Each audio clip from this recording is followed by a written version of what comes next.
call the meeting to order. And do we have a motion to adopt the agenda? I'll motion to adopt tonight's agenda as it reads. Is there a second? I'll second that. All right, all in favor say aye. Aye. Opposed? That motion passes. And I think we're going to have an update now from Councilman Smith. Good evening, Commissioners. Jim Smith, East Bethel City Council.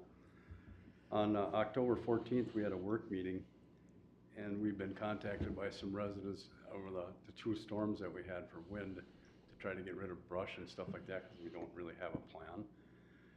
So we talked to Nate, Public Works, and we talked about different areas where we can maybe bring the residents can bring some stuff. So Nate suggested maybe Bondi Park, because that's a good sized park, but it's not used a lot. But then we'd have to have it staffed also, because otherwise it'll turn into a junkyard. And we don't want to do that. So we're still talking about that. And then gambling, we approved St. Francis Youth Hockey Association for MC Garage. I don't know if you remember, but Coon Rapids basically trained them on how to do the gambling part of it. So that was really cool. So now they'll be in there themselves. So that's a good thing. Then the final plat for Viking Meadows came for Capstone Developer. We approved that. And also North Country Concrete for the CUP, we approved that. And the fire department, we found out that a lot of non-active members had access to a 911 app. And so we changed that, and those are no longer have access to that. We changed the codes on the fire department as well, because also it can be a liability type thing with people coming and going that shouldn't be there. So that was important because we don't want the city to be liable for something that could happen. So we changed that too, so basically that's it. Okay, thank you very much. Thanks. Can I ask a question, Jim? Yep. So we've had a couple of things that were pretty lengthy in conversation here regarding conditional use permits. One on a legal non-conforming, and then we had more or less a follow-up as a result of that. And I know, Aaron, I'm not trying to take words out of your mouth, but you've made a few comments that I've heard that kind of seems to go against a lot of the code that we have, or it circumvents it. So I guess from a planning position, I'm trying to understand, as we work at the behest of City Council, right? We're an advisory committee of residents to review things. Exactly. and present them to come forward. I'm trying to figure out how moving forward best to help serve the city, knowing if, because I feel like the odd man out here very often, that we have code, we try to follow it, or at least I try to follow it. I'm not saying that people don't, but it seems we get a lot of requests and then they pass right through, and I feel like there's not much, like we don't seem to care about the code that we have, and therefore is going to potentially create, whether it be precedents or other issues as a result of continuing to do this. So since I haven't been in attendance to those meetings, because I don't always have that availability, does that type of topic come up when these things come up, or are they passing through, or is it even being considered? Because I mean, really, it is circumventing the code. If that's the case, I asked the question because as someone to advise, do you guys not care about the code? I'm really trying to understand it. So from at least your perspective. See, we care about the code too, but it just depends on the situation. Even your own commission on the last one on North Country was a vote to 6-7 to pass that. We don't want to lose our businesses that we have here. And some of this stuff is not, I mean, we need to change some of the codes probably, because it's too, in my own opinion, it's too picky for our residents. I mean, especially businesses. We have a hard enough time keeping businesses. We want to get more. So we work on each situation separately. And I understand what you're saying too, because we have codes and stuff like that too, but sometimes we must have to look at it and maybe change them. Because ordinance is the same thing. We got a lot of ordinances. You can have the same conversation in the ordinances right. as well. I guess the problem that I'm coming up with here though is that every time there is something or a one-off incident, we're granting it and then there's immediate subsequent follow-up, and then that, in my opinion, does create things like precedents versus, applicant ABC, unfortunately, this time it doesn't work, but we'll consider that. Or maybe if there's enough requests, then that's the opportunity to look at the code if it needs to be changed, because we know that's a process as well, because that also comes through this commission. Right. When ordinances and codes start changing. So I'm just trying to get an idea, again, if I should even be considering it or not when that stuff comes up, because honestly, it feels like it doesn't really matter. Yeah, well, If I'm being it does honest. matter, because in the first place, we all do our homework on the council. So we go out to the sites, we look at them and different things, you know what I mean? That's how we make our decision on it. Codes, like I say, need to be changed, ordinances need to be changed. We look at each situation as its own personal thing and how it affects everybody around it. And I understand what you're saying too, because if you don't follow some of the codes, why do we have them? Well, correct. And again, I bring this up because I think of like illegal non-conforming. If the code says that it cannot expand by any definition, but yet we just expanded it based on Right. how it was approved. And I'm not saying that it shouldn't have been approved. I'm saying how it was approved. Right. Certain stipulations, wording things a certain way, and just in my personal opinion, just saying that it's marine wasn't enough, and that's what I was trying to get across. Oh, and okay, with that is, I don't think that was enough in that instance, because in the scenario I had painted in the committee meeting or in the planning commission meeting was something very different than that, and that was what I was trying to get behind. Because again, I also try to help and advocate for homeowners, business owners. I'd love everybody to be able to do what they can. However, at the same point, at the end of the day, if we have codes, and I'll pick a dirty word, CST. Right. They were given the opportunity to follow through with their application because they had every right to. Mm-hmm. And it became a very contentious issue. And the message I know I presented every time someone came up with this, you need to give them the opportunity to apply. Right. You can't just deny. But there was plenty of people who just wanted to rip up their application, and because we allowed them to follow through the legal process that they were allowed to do, Right. people thought that we were shoving it through, and it's like, no, we have to let it follow through. You have to let the process happen. Right. And I guess I see the same thing here when applicants come before us in other instances. We need to let these things happen. We need, again, somebody applies for something, whether it's approved, denied, let the Right. process happen. But at the same point, I struggle because it feels like there's a direct disregard for the repercussion of said action. So now if you have a legal non-conforming that you just allowed to expand, what stops that from any other business? What stops that from the small used car lot at the beginning of the Right. city that now wants to expand into the lot behind it because the farmer's selling the field, and now we've got franchise dealership right there in the start of the Right. town, Like- and he's got precedence to come back and go, hey, you allowed this other place to do this. Right, but like I said, each situation's a different thing. Just like when you brought up the boat thing, it wasn't just marine, it was boats and pontoons for storage. So it goes with the CUP. If anybody comes and buys that lot, they still have to follow what we put in place on that. CST, you brought that up. I was part of that, fighting them all the way. What people don't know is they were gonna be a trucking terminal at the end. We researched everything. Tons of us went through that. Took 4 months before we finally got them out of there. That would have destroyed the whole north end of East Bethel. We do our homework on a lot of stuff. Like I said, each situation has its own thing. But I know what you're saying too, because we don't want people coming and say, well, you did it for them. Okay, then what's your situation? You know what I mean? We need to know what it is. We need to change things if we need to change them, like the ordinances and And that's And all, codes. and that's all well and good when we can find solutions. My bigger issue is when we can't, Right. right? So I'm gonna pick on that small dealership again, or that small car lot at the south end of the town. And again, now they come forward, you ask them their situation, and you don't like what they have, and it gets denied. And then they sue, and they come back and go, well, there's precedence here that you guys have done this before, and you approved it for them, but you wouldn't approve it for us. right. But see, like I And said, now we're in a legal battle. but like I said, every situation's different. Everybody's sue happy nowadays, majority of people. Why? I don't know why. I don't do that. Some Got it. people do. But I understand what you're saying too, because they're gonna come back and sue us. But you better have a reason that you're suing us, because we have a reason why we either approved you or we didn't. Yes, but that is a reason though. The Okay, Tanner, I think precedence we becomes, can- Right. I right, think you've made your point. okay, right. Yeah. Are you done? thank you. No, Taylor, we understand your position. We truly do. And, far be it from me to be defending the city council, but I think that they do have these discussions and understand that there's going to be exceptions to rules. That's why we have our hearings. Exactly. Okay. Okay, did you want to have any final words? Nope, I'm good. Okay, we understand your position. You guys want to say anything? No, thanks.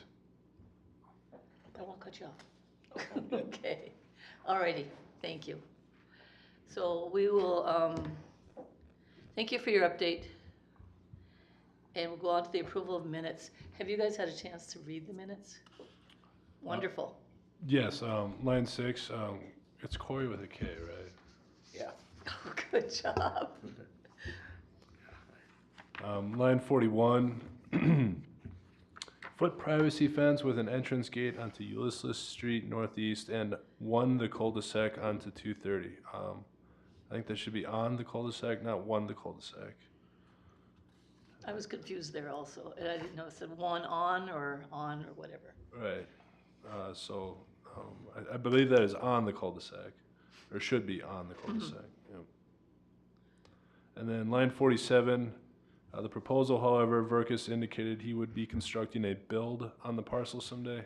I believe he's constructing a building. And that's all I found. Thank you, I had those same ones. I've got one correction on 102, about halfway through, where it said he said that he is not against it, but would just like them to be cautious.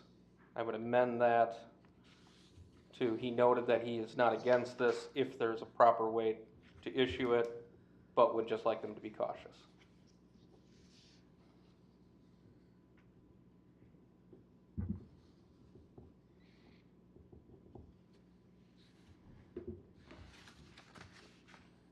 Okay, alrighty.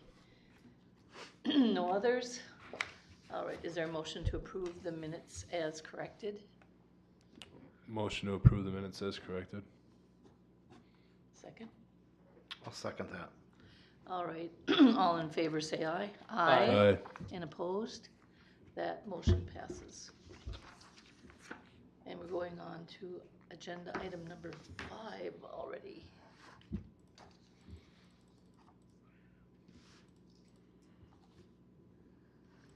Thank you, Madam Chair, members of the Planning Commission. Trying to get to you to a location map here just for your reference.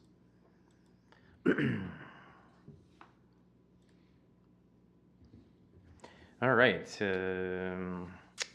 the city has received a variance request for a detached accessory structure to be placed nearer the front lot line than the primary structure at 18260 Fillmore Street Northeast. This property is located in the Oak Ridge Acres development within a single-family residential zoning district. The applicant's property is nearly 3 acres in size. However, 1 of the acres of the rear yard is wetlands or lowlands and is a platted drainage or utility easement, as well as an easement for overhead utility lines. The property owner is requesting a variance for the placement of a detached accessory structure closer to the street than the primary structure due to the drainage utility easement through the addition and to the location of the septic placement on the property.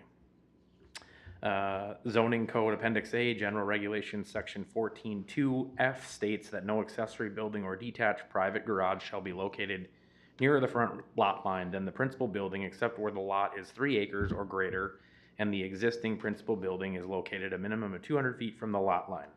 Then the accessory building or detached private garage may be located closer to the front lot line than the principal dwelling, but not closer than 50% of the principal dwelling setback.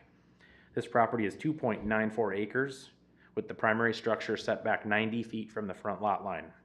This request does not meet the criteria set forth to allow the structure to be placed closer to the road, so a variance would be required for the placement of the detached accessory structure. The consideration of a variance requires the Planning Commission to consider a 3-factor test for practical difficulty. The first factor is a test of reasonableness, which means that the landowner would likely use the property in a practical way but cannot do so under the rules of the ordinance. It does not mean that the land could not be put to use whatsoever without the variance. For example, if the variance application for a building too close to a lot line or does not meet the required setback, the focus of the first factor is whether the request to place the building there is reasonable.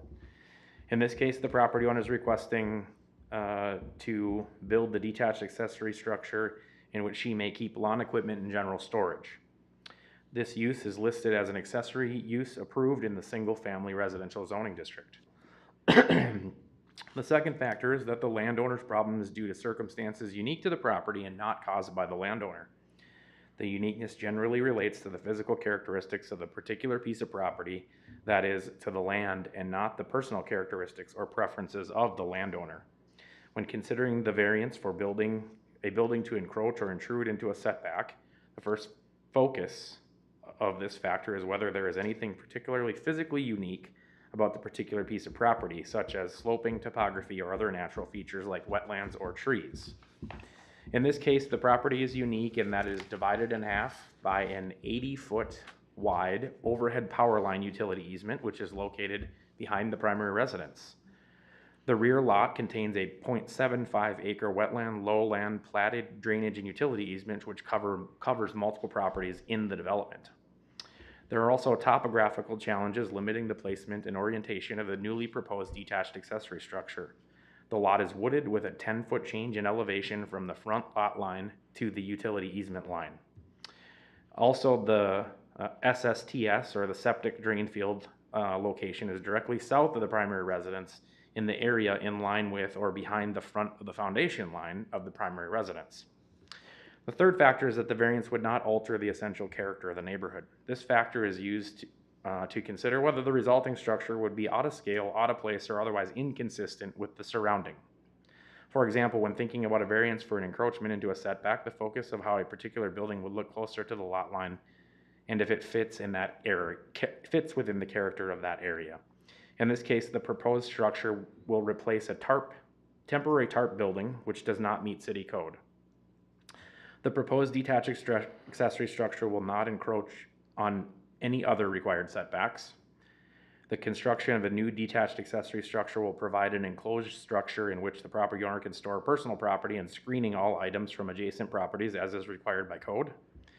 And standing tree growth between the proposed detached accessory structure location and the front property line will aid in screening it from the view of the public right-of-way.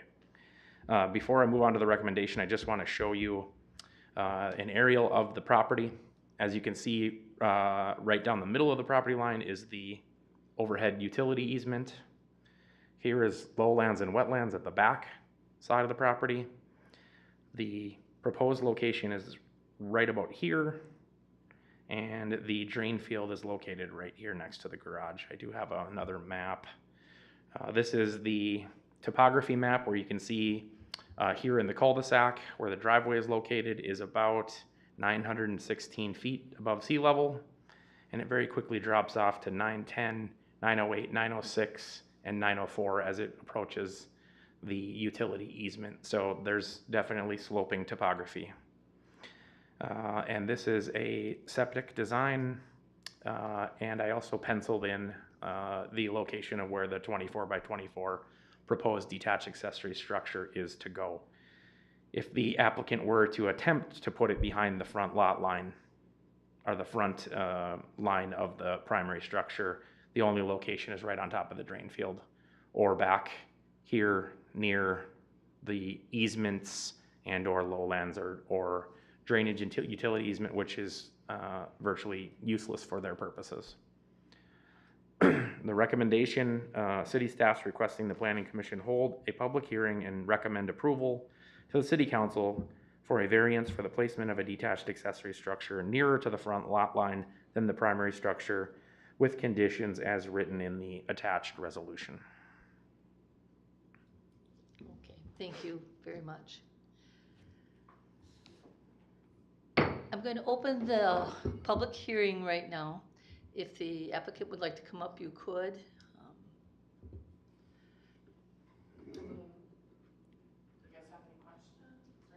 If you could just please state your name and address, and then. I'm Bridget Pastois, and my address is 18260 Fillmore Street, Northeast in East Bethel. Okay, thanks for coming up. Sure. Do you gentlemen have any questions? Nope. Okay. Great. Okay, and did you want to say anything before I close the public hearing? You know, I mean, Aaron did a great job of explaining it. He came out and stuff, and I was trying to figure out what else I could do.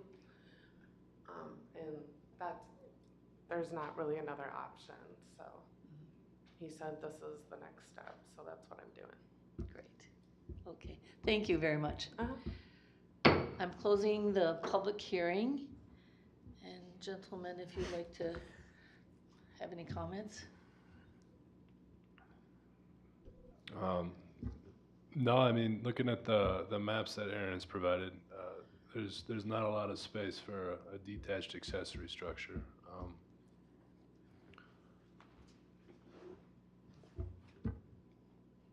You know, I think it appears to be kind of a subtle, reasonable place for a project like this to go on this property.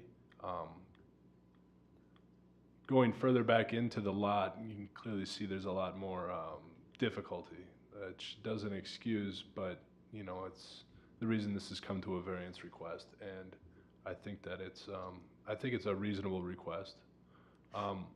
Is this size structure, does this need slab? Is this kind of a heavy construction type?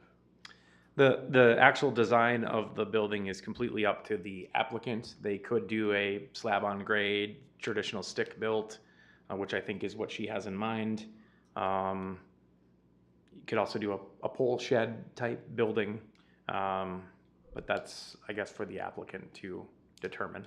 As you can see there in the photo that I have, there's a large grouping of trees there, which if you drive into the cul-de-sac, the existing tarp building, the hoop shed is barely noticeable from the cul-de-sac already, and it's going to replace that building. So, Okay. Is there a secondary spot for a drain field? this house was constructed prior to the requirement of a secondary drain field location. But we should always keep that in mind of having space, right? You can, however, applying code to that isn't going to help us because they're only obligated after I think 95 or 96 to maintain that secondary location. So this would be the expense of the homeowner, and whether it's digging out the failing drain field or replacing it with a box mound, or that's up to them. That came into place in I think 95 or 96. So It's a great question. Tanner, believe it or not, I do appreciate your comments to the contrary or, otherwise. So, do you have any comments on this? Nope. Okay. Well, I see it as a reasonable solution also. Would anybody like to make a motion on this?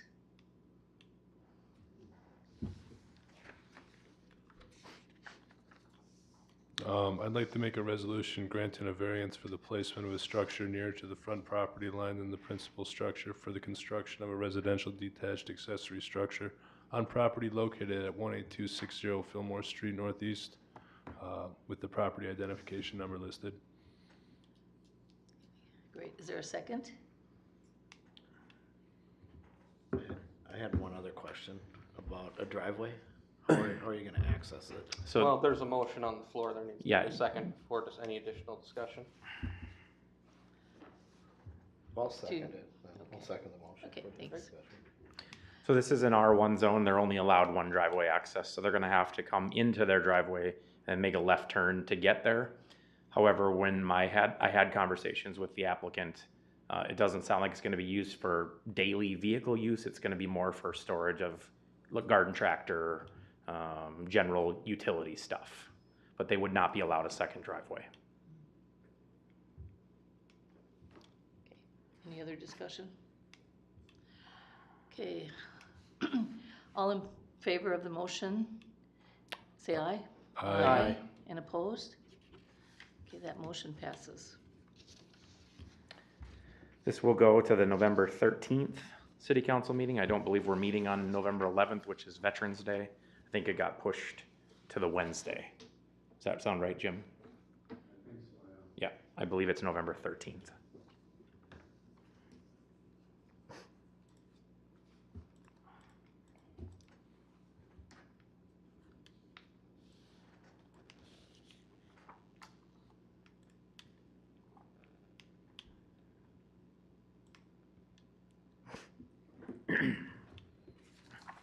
All ready?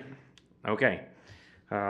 This next, let's see, on September 25th, 2024, the city received a variance application from Mr. Flagstead, who wishes to build a 36 by 60 detached accessory building on his property located at 4806 239th Avenue Northeast. Mr. Flagstead's property is 4.66 acres in size and is located in the rural residential zoning district of the city. Zoning code would allow Flagstead an accessory building as large as 2,850 square feet in size. The proposed detached accessory building falls below the maximum building size requirement for a detached accessory structure. However, Flagstead would like to increase the sidewall height from 14 feet to 16 feet in order to get his camper or motorhome inside, and therefore is requesting a 2-foot variance for sidewall height. Mr. Flagstead met with city staff and it was advised that the current detached accessory structure regulations increase sidewall height from 4 to 14 feet, and that the city has not granted variances for any sidewall heights higher than 14 feet. And previous applicants have utilized vaulted trusses in order to achieve higher overhead door heights. Flagstead wants the extra height to afford him the opportunity to place 2 taller overhead doors on the front of the detached accessory building. Staff verbally denied Mr. Flagstead's original building permit request, but did tell him he had the option to apply for a variance. Between 2014 and 2020, the Planning Commission and the City Council reviewed and made multiple revisions to the detached accessory structure regulations, including sidewall heights. Raising sidewall heights for detached accessory buildings from 10 feet to 12 feet, and then from 12 feet to 14 feet in all residential zoning districts of the city. City staff are unable to locate the approval of any variances for detached accessory structure sidewall heights after the 2020 increase to 14 feet.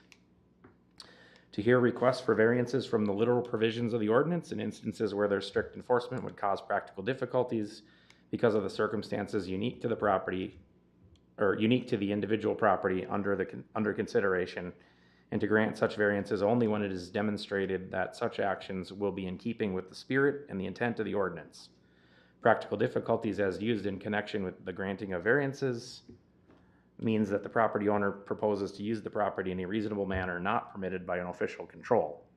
The plight to the landowner is due to circumstances unique to the property and not created by the landowner, and the variance, if granted, would not alter the essential character of the locality. Economic considerations alone do not constitute practical difficulties. The consideration of a variance requires the Planning Commission consider the 3-factor test of practical difficulty. The first factor is a test of reasonableness, which means that the landowner would likely use the property in a practical way but cannot do so under the rules of the ordinance. It does not mean that the land cannot be put to any reasonable use whatsoever without a variance. The second factor is that the landowner's problem is due to circumstances unique to the property and not caused by the landowner. The uniqueness generally relates to the physical characteristics of the particular piece of property, that is, to the land, and not the personal characteristics or preferences of the landowner.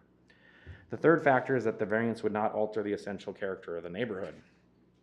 This factor is used to consider whether the resulting structure would be out of scale, out of place, or otherwise inconsistent with the surrounding areas. In this case, it is the opinion of city staff that this particular request does not meet standards under the practical difficulties test. The Planning Commission should review the material, hold a public hearing, and make a recommendation to approve or deny the application to the City Council. Thank you. I'm going to open the public hearing, and if anyone would like to come up, the owner, if you'd like to come up, please. Yeah. Okay. So please state your name and address into the microphone. Jason Flagstad, 4806 239th Avenue Northeast, East Bethel, Minnesota 55005. Okay. All right. So as Aaron pointed out, Yes. I have a camper that requires a 14-foot door. You can't put a 14-foot door in a 14-foot sidewall, so I need to have a taller sidewall in order to get it in there. That's the reason for the height. Getting it out of my yard and getting into a building along with all my other stuff in my yard, so would actually make my property a lot, be more likable, if you will. Sure. So it'll look a lot better. And understanding that if we do this, we have to have engineered drawings and everything else, and the provider is prepared to do that. So. Have you considered a vaulted seat? Yeah, and if I did that, then the camper sits right in the middle of my big building. Mhm. So in order to use it that way, it would waste a lot of space.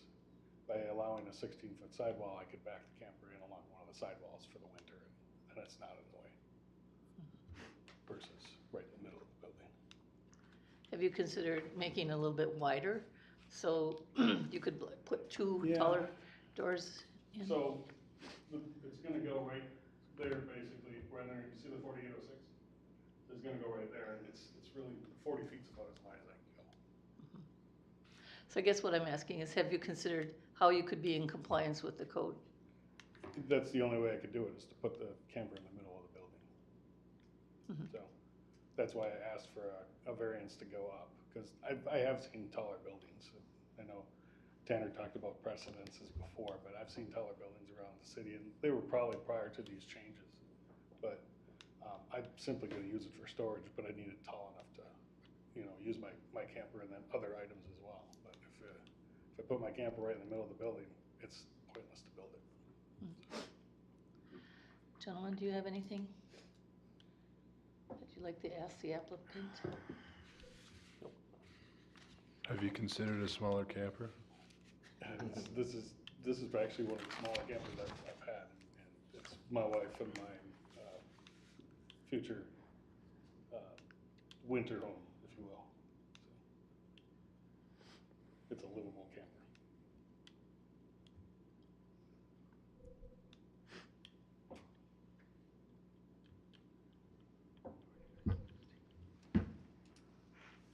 Will you be needing a driveway to this then?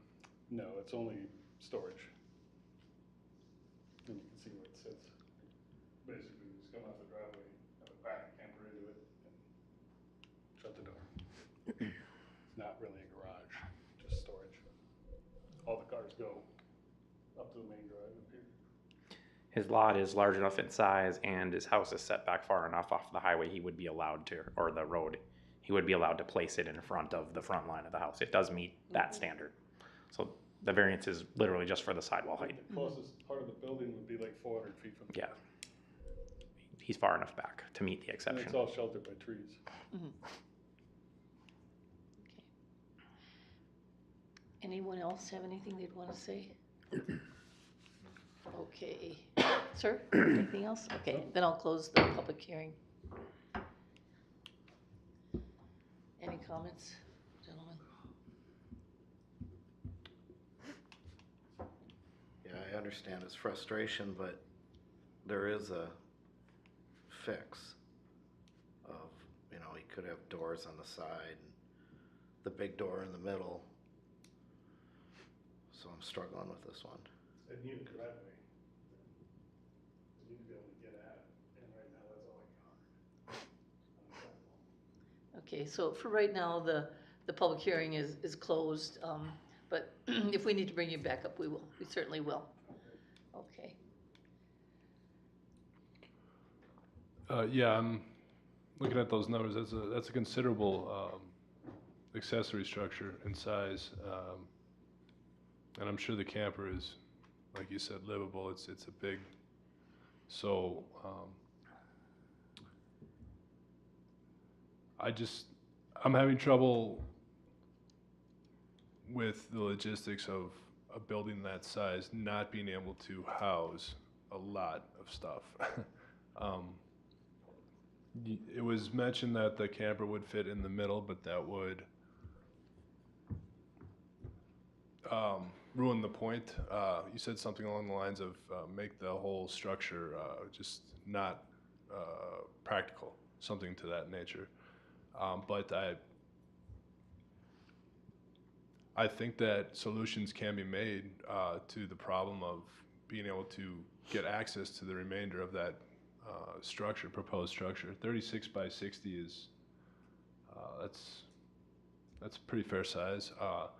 And I understand that, you know, from a certain point of view, having the ability to put equipment in this building wherever you wanted to with the most ease, yes, that would be ideal. But I don't think that it's grounds to pass the variance. I think that with the current ordinance and codes, that a solution can be made to making this building practical and following the ordinance.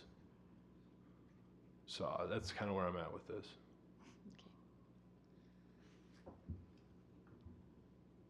Tanner, Corey?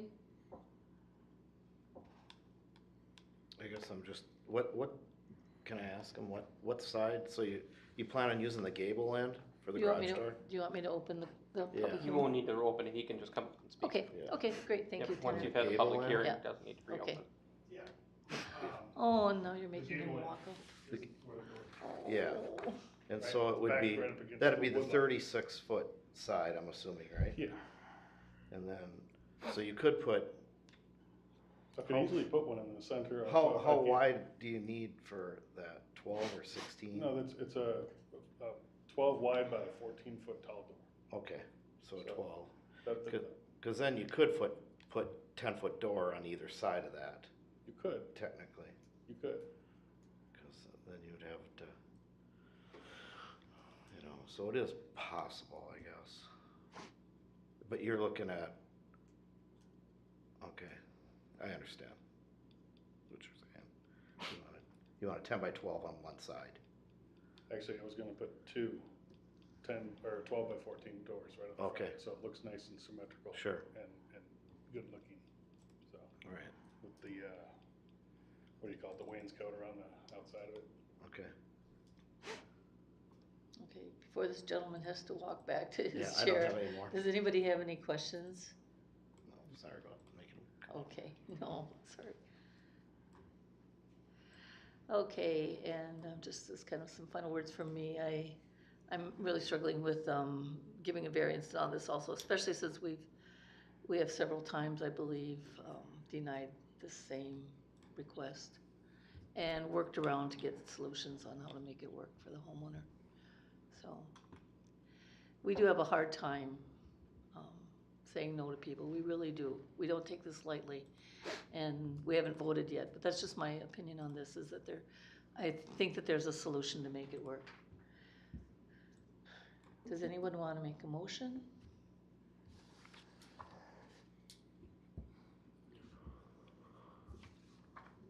I'd like to make a motion to deny the variance to the standard detached accessory structure, maximum sidewall height of 14 feet to 16 feet on property located at 4806 239th Avenue Northeast under the property identification number listed.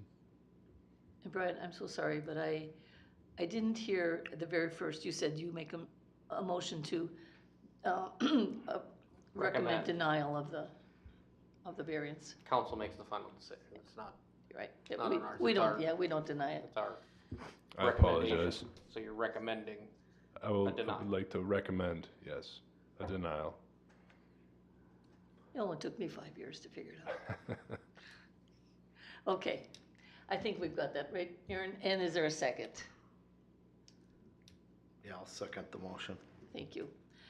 Okay, all in favor of the motion to recommend denial of this variance request, say aye. Aye. And opposed?